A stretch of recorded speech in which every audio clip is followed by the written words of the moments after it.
Well, after watching these first 7 games in these first 2 days of the regular season resume after the MLS is back tournament, it's safe to say that we are basically dealing with the same issue we had in the beginning of the MLS is back tournament, where things were definitely not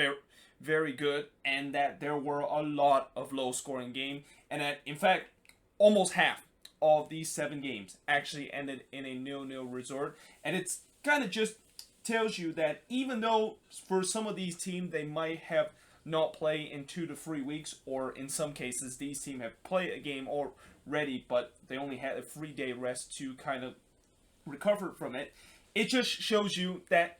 even without playing a game for 3 weeks is enough to throw off the rhythm, and that it seemed like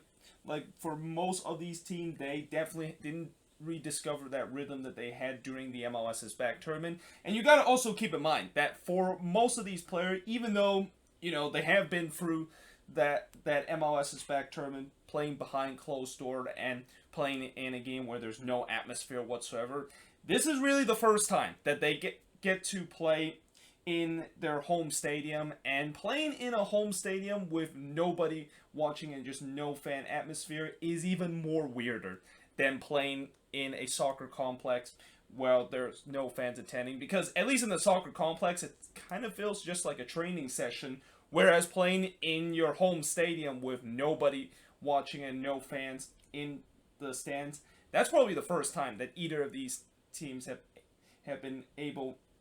to have this kind of situation. But that being said, let us actually get into the first game, which is the New York Derby. And the New York Derby, like many of these games, were one of these games that definitely did not have a lot of action whatsoever. But there was this one moment that was a big talking point out of this game, and it turns out to be the only goal in this game that was scored by the Redbulls. Now, in the 8th minute, Aber missed a sitter from 6 yards out, and Aber just cannot buy a goal right now. Like, he has just clearly been snake bit in these first couple of games, and that, this is the life of a striker. When you cannot not find your way to score goals and you're in a run of bad form like this is going to happen to you. And for Aber, I feel like if he can finally get that chance to maybe score a goal, then it could potentially get his confidence back. But you can clearly see this is just a sign of a striker that have just no confidence whatsoever, and clearly has just been snake bit this year after he had a sensational first season with NYCFC. Now, NYCFC did look lively earlier, and speaking of snake bit and Aber, he got snake bit again when Mayer was able to deny him a chance to finally get his first goal of the season. Then Sean Johnson would rob Danny Royer as he went through one-on-one with the goalkeeper. Chris Armas decided to not play a number 9 in this game, which was kind of strange, the fact that he decided not to play a number 9 in this, but at the same time, it's kind of understandable considering there's no real true strikers for this Red Bulls team that could be very threatening, so he might as well just not start a number 9 and just maybe put a couple of false 9 to see how it's going to go. Now, Cáceres then had a half volley that just went wide of the goal. If that went in, that would have definitely been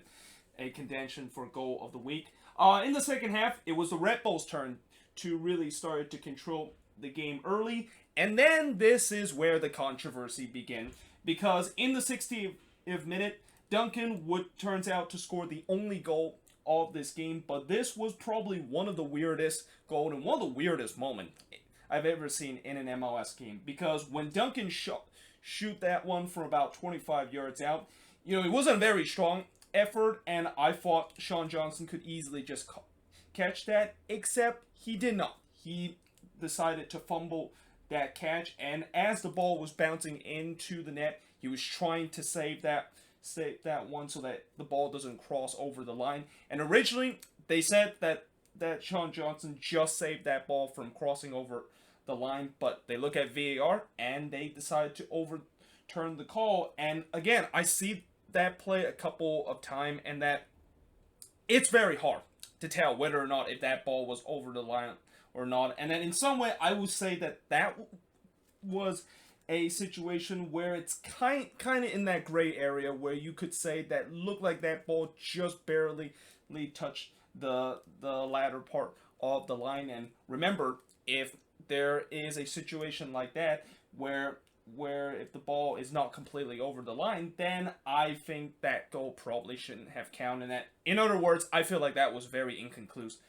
in terms of the fact that the call should be overturned. But nevertheless, they did overturn the call, and that I think, despite the fact that I know NYCFC fans are going to be angry about that call, this does not excuse of what Sean Johnson just did in that moment, and that this is not the first time we've seen this happen before. Remember last year when NYCFC were playing the Loons in Minnesota's first ever game at Allianz Field? He basically did something kind of similar with a goalkeeping howler, except it was a simple back pass toward him where he basically just, for whatever reason, didn't able to control it and let the ball just go straight through his feet. And, you know, as much as Sean Johnson is a good goalkeeper in the league, and, you know, at times you could argue that sometimes even the best goalkeeper would have this moment. Well, yeah, but this is also kind of the reason why he's probably not in the national team, and that these are kind of the moments that you just don't want to have, especially in such a big game like this that turns out to be the winning goal of this game. Now, the Redbulls, after that, they really just kind of bunker and preserve the lead, whereas NYCFC, you know, they were really trying to push forward to get the equalizer, but they just look absolutely toothless going forward, and you can clearly see they dearly miss Maxi Morales in this team. Have Maxi Morales have been in this team and maybe come off as a substitute, maybe NYCFC could have got a goal back in this game, but either way, the Redbulls were able to hold on in this game. They actually had a chance late in this one when Kaku actually had a one-on-one chance that Johnson was kind of able to redeem himself after that horrid mistake that he made at the hour mark. But either way, the Redbulls was able to hold on in this game. And in terms of shots in this game, 14 shots compared to 8 that NYCFC had. 7 shots on goal compared to 2 that NYCFC has. Both teams had 4 shots off target, 3 shots that was blocked compared to 2 that NYCFC had. And possession-wise, 53% possession compared to 47% possession that the Redbulls had. By the way, you know, coming out of this game, I don't think either team is going to be happy with this result. Obviously, NYCFC will not be happy with this result, is because we thought that after when they gone to the quarterfinal of the knockout round, that maybe they have turned the rough ride that they got off in the beginning of the season, and it seemed like that is not the case, and that this team just cannot score a goal right now going forward. Whereas for the Redbulls, same issue. I mean, if it wasn't for that lucky key moment that they had, this game could have easily went to a 0-0 draw, and that their attack is also another thing that they need to, of course, figure out. And that either way, I think both of these teams, if they can't figure out their attack and cannot score goals in these next couple of games of the season, I don't think either of these teams are going to really be in discussion of, well, they might be in discussion of just sneaking into the playoffs, but they're definitely not going to be in discussion of a team that could potentially make some noise heading into the playoffs. But moving on, in terms of the next match,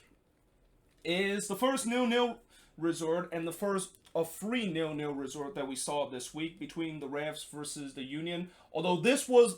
the 1 0-0 resort that I think there should have been a goal. And that for the Revs, they would be kicking themselves. The fact that they didn't score a goal in this game, because they had a ton of chances in this one to get a goal over the Union. Now, earlier in this game, 8th minute in, Blake was able to deny Gustavo Bo a chance to get the opening goal. Andre Blake basically picked up where he left off in the MLS's back tournament, and that is basically robbing team a chance to potentially score against him. Then Buxaw hits the post as the ref looks really lively early in the game. Turner did deny Shibilko, as that was really the Union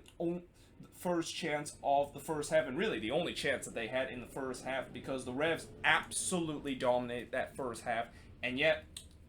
because of the lack of finishing that they had in the first half, that's why we had to halftime with a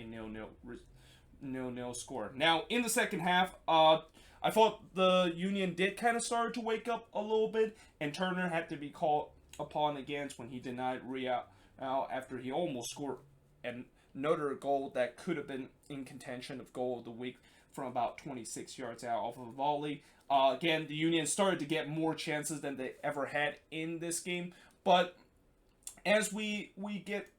to the latter part of the game, I thought both teams were really gunning for that winner, but unfortunately, neither of these teams were able to get that winner as it finished in a scoreless draw. And in terms of shots in this game, 15 shots compared to the 11 that the Union has, 1 shot on goal compared to the 5 that the Union has, 6 shots off target compared to the 4 that the Union has, 8 shots that was blocked compared to the 2 that the Union has, and possession-wise, 53% possession compared to 40% possession. But again, for the refs, they had a lot of chances in this game, and that they would have just buried one of those chances, especially in the first half, they probably could have got all 3 points in this game. And as for the Union, this might not be the best performance that they had in this game, and in some way, Andre Blake once again kind of bailed them out a little bit after they were suffering from relentless pressure in the first 20 minutes of this game. But,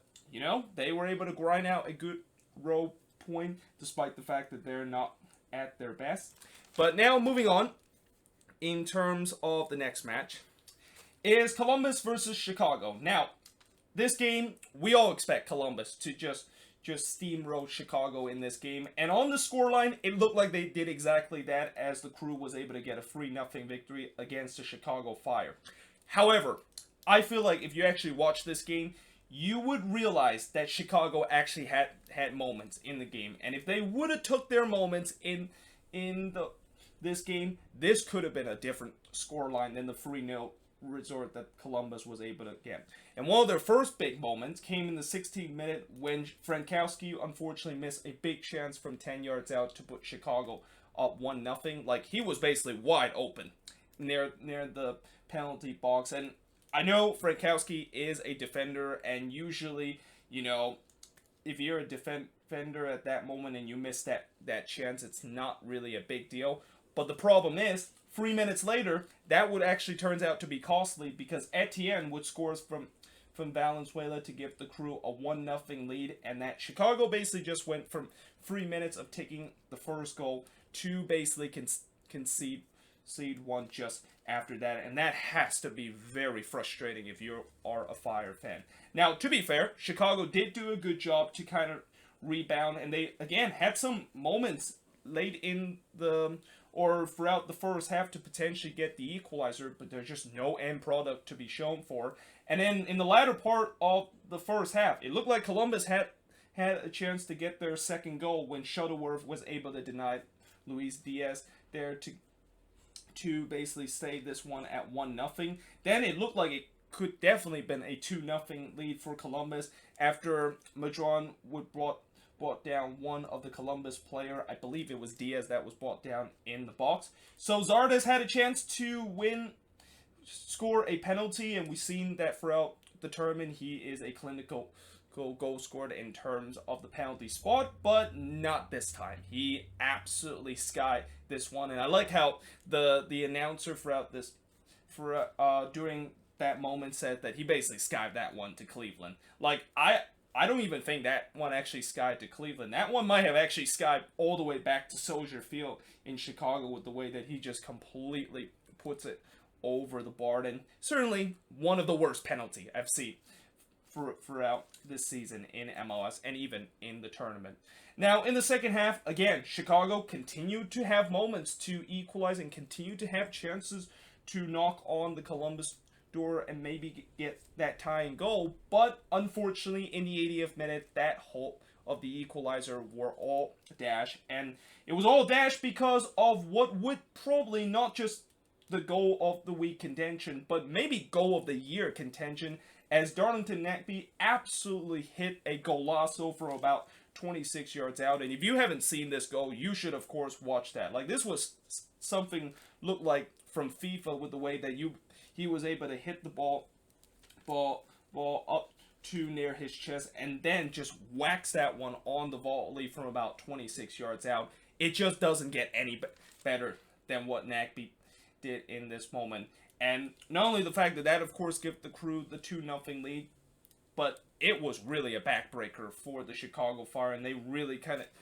deteriorate late in the game because just 8 minutes later, after that golazo that Nagbe scored, Zardes would make amends of his penalty miss that he had late in the first half by scoring from Santos and Nagbe. And that is the final score of this game as the Columbus Crew with a 3-0 result against the Fire. Shots in this game, 9 shots compared to 11 that Chicago has. 4 shots on goal compared to 3 that the Fire has. 3 shots off target compared to 4 that the Chicago Fire has. 2 shots that was blocked compared to 4 that the Chicago Fire has. And possession-wise, 55% possession compared to 45% possession that the Chicago Fire has. And again,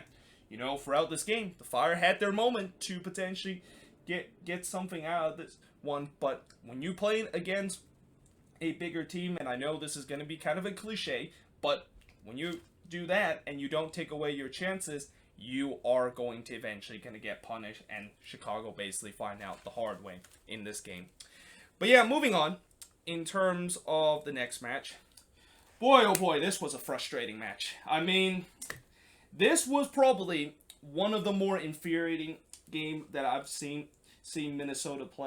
play throughout my last couple of years supporting this team, and that this might easily been the most frustrating performance I've seen the Loons done this season, because the attack in this game, yeah, it looked like that attack never left Orlando. Like it's still down in the Wide World Soccer Complex or the Wide World Sports Complex in Orlando, because it clearly did not show up against an SKC defense that, you know, they didn't really look that good in this game, and there were some moments that they could have easily been punished if they were facing against an attack that actually decided to show up in this game. Now, earlier in this game, and 2 minutes in, to be fair, Minnesota did have a chance to go up 1-0 early in this game when Finley was denied by Tim Melia, but then just 10 minutes later, Gadi Kinda would score from Lindsay to give SKC a 1-0 lead. And then after that, SKC was really rallying the pressure on Minnesota. The new backup goalkeeper, which I'm going to refer him as Greg now because I can't pronounce his last name, was able to deny Polito. And again, SKC was just dialing the pressure on Minnesota. And I was really hoping that the Loons can just somehow in some way ride the ship, which they kind of did a good job in terms of that, and they had another chance in the 28th minute to equalize when Melia was almost denied Hassani Dotson after he tried to score his trademark banger goal from 20 yards out off the volley. Then in the 32nd minute, Lindsay unfortunately scores an own goal for Sporting KC to give Minnesota the equalizer. And originally when I look at that play, I thought that was pretty bad goalkeeping from Melia, the way that with how Finley basically struck that shot. It didn't look like it was a really tough shot. But then on closer look, yeah, it looked like Lindsay unfortunately deflected that one, and that's kind of a goalkeeper worst nightmare in terms of a shot that is being deflected and takes a wicked kind of bounce, and it just completely fools Melia in that play. And ultimately, Minnesota was able to tie the game up at 1 apiece, but it looked like SKC was angry, the fact that they gave up that goal, because once again, they completely put on the pressure on this Minnesota defense. And I thought, heading as we get close to halftime, I was praying the fact that we can get to halftime at 1-1, because I had some sense the fact that SKC was going to get that lead back right on the stroke of halftime, and they almost did. Right as the halftime whistle was blown, Greg was able to rob Kinda, who was through on goal, and if that goal actually went in, I probably could have just called it again, because that was just that's going to be a huge blow to this team. And that, besides the fact that they did have maybe 1 or 2 moments on the attack, they just look absolutely flat in terms of on the offensive end. And that would continue in the second half, although they did have a moment to get the lead back when Tim Melia was able to rot Dotson, who had a free header. Boxall unfortunately scores an own goal for SKC in the 54th minute. This was pretty unfortunate, the fact that the ball was kind of whipped into the box, and that defender's worst nightmare is that when the ball is coming into the box and you trying to maybe clear that one out, you accidentally hits it into your own net. And unfortunately, Boxall did exactly that, where it was clear that he was trying to clear the ball away or tapped it behind for a corner, but instead he just tapped it into his own net. And SKC were able to get the lead back in this game, which they weren't going to let it slip again for the remaining of the game, mainly because Minnesota decided to not show up on the attacking end whatsoever, and that there was zero urgency whatsoever in terms of the attack. Like, it doesn't matter how much attacking substitution that Adrian Heath puts to this team late in this game, there was just no pushback whatsoever that SKC had to deal with late in this game, and that's what makes me so frustrated about this game. Like, I understand that SKC, they're the top team in the Western Conference and are tied with Columbus in the Supporters' Shield standings, and that they are a good team, but the fact that they just didn't really have any answer and didn't show a lot of urgency on the attack is what's so infuriating with this team. And that I have a feeling there's been times where when things are right for Minnesota, it goes very well, and that's when I feel like they could really do something good. But when things are gone terribly wrong for Minnesota, and so that sometimes maybe they have to face some adversity like they did in this game, it just goes terribly wrong for them in this game. And yeah, in the end, SKC was able to win 2-1 in this, and the shots in this game, 12 shots compared to 11 that SKC had, 3 shots on goal compared to 4 that SKC had, 6 shots off target compared to 2 that SKC had, 3 shots that was blocked compared to 5 that SKC had, and possession-wise, 59% possession compared to 41% possession. And that, at the end of the day, I hope in the next game the Loons can really bounce back, and that I really hope that Reynoso deal is going to be complete heading into next week, because I heard it's getting very close that this deal was going to be finally done, because we clearly need a signing and need a number 10 that can just inject some life into this attack that otherwise has just looked absolutely flat throughout this game. But moving on, in terms of the next game, yeah, I did say in the preview this was going to be a boring game, and it turns out that was kind of the case. Although, I will say this, there was definitely some moments in this game, and there were definitely some chances for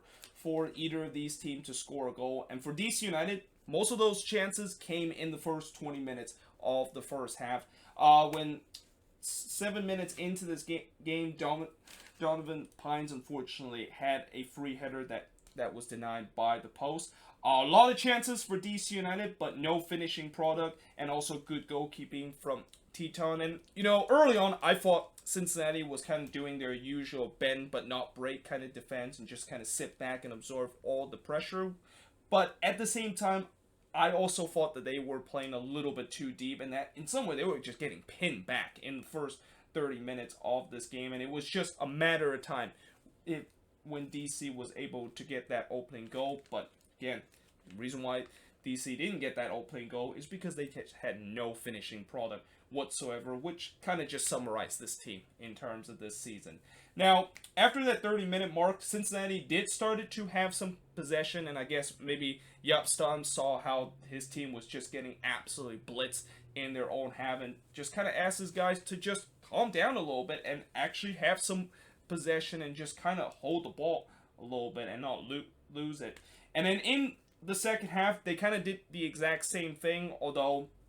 it's pretty clear that when FC Cincinnati does have possession and try to break teams down, they clearly have zero ideas in terms of doing that. And as a result of that, and that DC was just happy to sit back and try to defend, that led to a very, very, very, very boring game. Like, I put 5 or 6 Z on that for the first 40 minutes. I mean, you probably could have just skipped this game for the first 40 minutes of the second half, and you probably wouldn't have missed a single thing. Now, in the 85th minute, there was a big chance for FC Cincinnati to finally get that goal that they've been looking for throughout the whole game, And remember how Jurgen Locadia in that MLS is Back tournament against the Portland Timbers, that he had a big chance in the 87th minute to give FC Cincinnati the lead and could have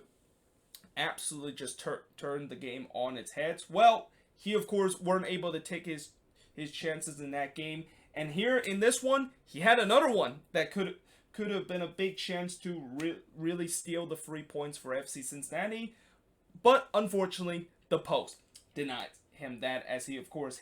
hits that one as he went through on goal. It was a beautiful pass from Alan Cruz, but for Jurgen Locadia, not only the fact that he wants to have that one back, but I'm pretty sure people are reminding him about that miss that he had against the Portland Timbers, and that this was kind of almost right around the exact same time where FC Cincinnati could have easily got all 3 points in this game and could have got a win if only Jurgen Locadia was able to put the ball into the back of the net. But that turns out to be the last chance of the game, as this game finished 0-0. Shots in this game, 10 shots compared to 8 that DC United has. 2 shots on goal compared to 1 that DC United has. 5 shots off target compared to 7 that DC United has. 3 shots that was blocked compared to none that DC United has. And possession-wise, 56% possession compared to 44% possession. But again, this was relatively an uneventful game, but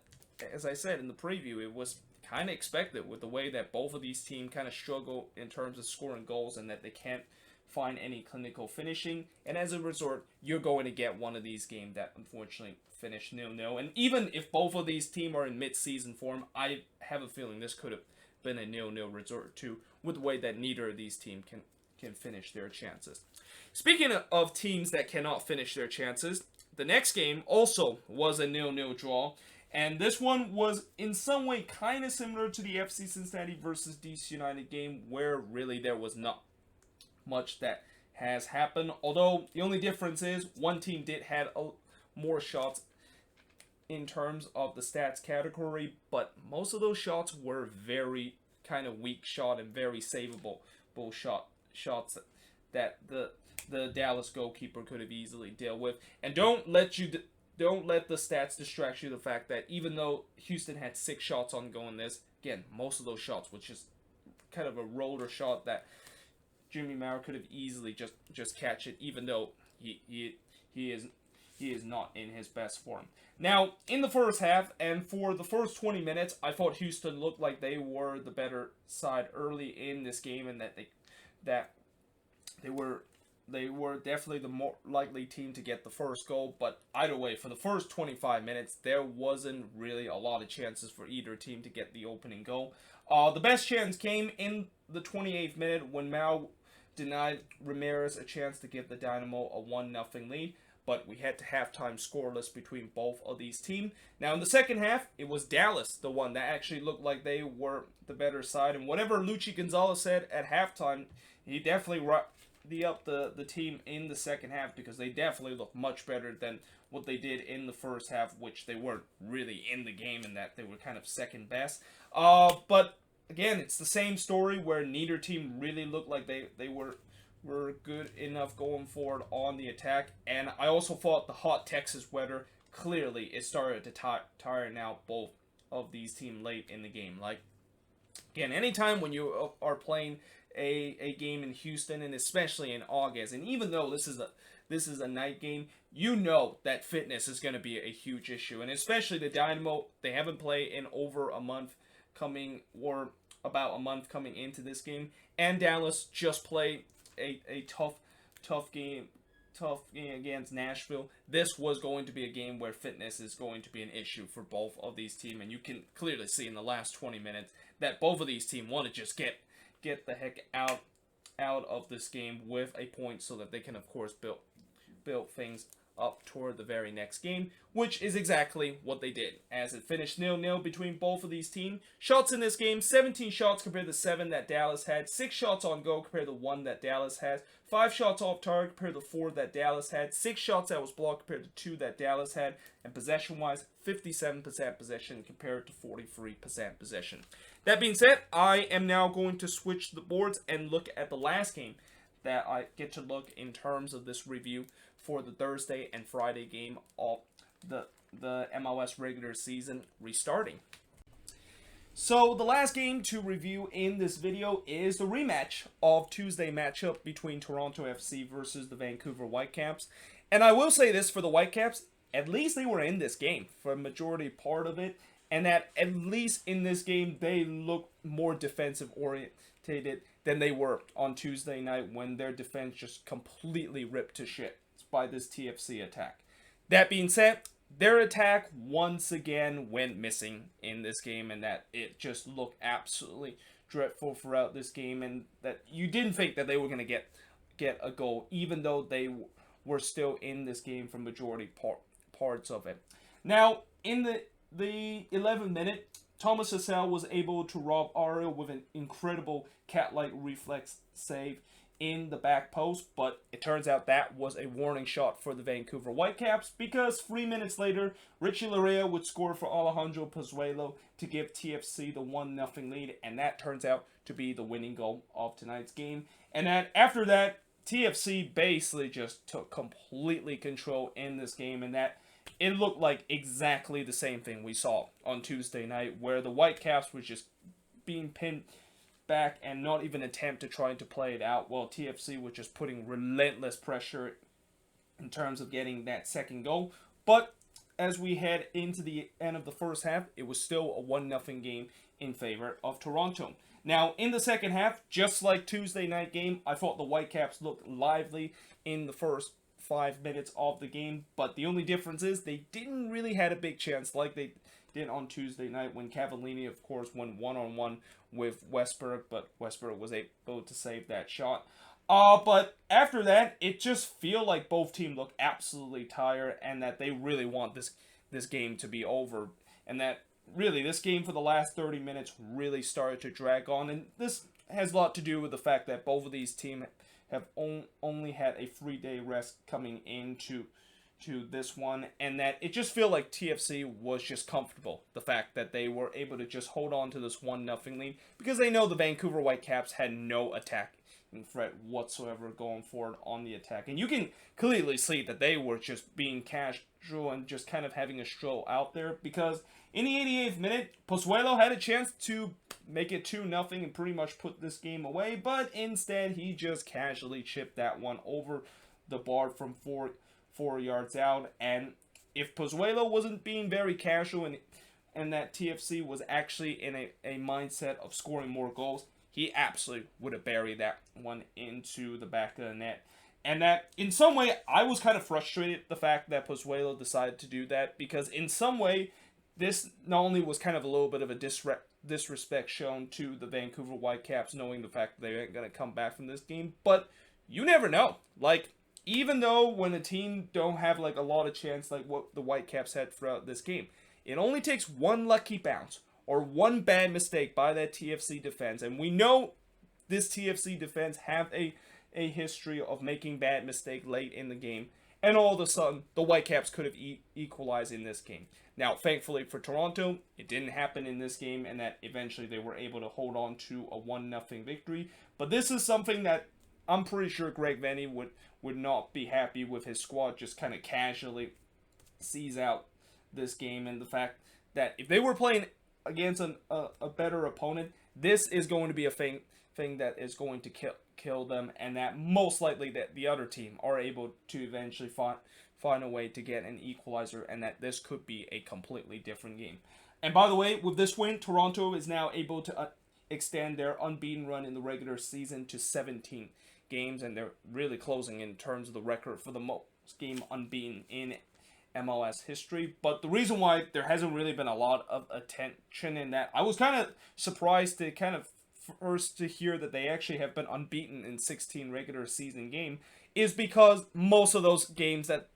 they gone unbeaten are draws. And when you, of course, draw a lot of games during your unbeaten streak, it's not really that impressive compared to if you like win games. Like if you are able to win majority of the 17 regular season games and go unbeaten, then that's definitely impressive. But I know Toronto probably have at least half of those 17 games that were draws, so that doesn't seem like it was that kind of impressive. And I also heard the TSN announcer says that this was the first time that TFC actually had back-to-back wins in a long time during this unbeaten streak, which is another evidence to show that they definitely had a lot of draws during this 17-game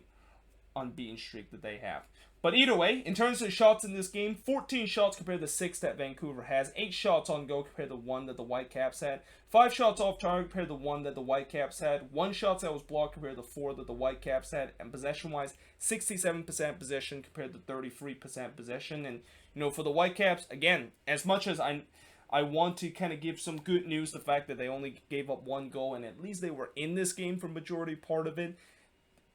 this game still doesn't show me anything. The fact that they are on point of being one of the worst team in this league and probably going to win the wooden spoon. Like, they just have nothing going for it on the attack. And when you have nothing going for it on the attack and you also have a defense that looks very shoddy at times, yeah, you're not going to win a lot of games. I mean, you're going to probably lose a lot of games and on verge of potentially winning that wooden spoon. But yeah, there you have it. That is pretty much it for the review of these first 7 games. Let me know in the comments below, what do you think of these first 7 games as the regular season have now resumed. I know these first couple of games have been incredibly boring, but let's just hope as we now head to the weekend's game, which is pretty much going to be Heineken rivalry weekend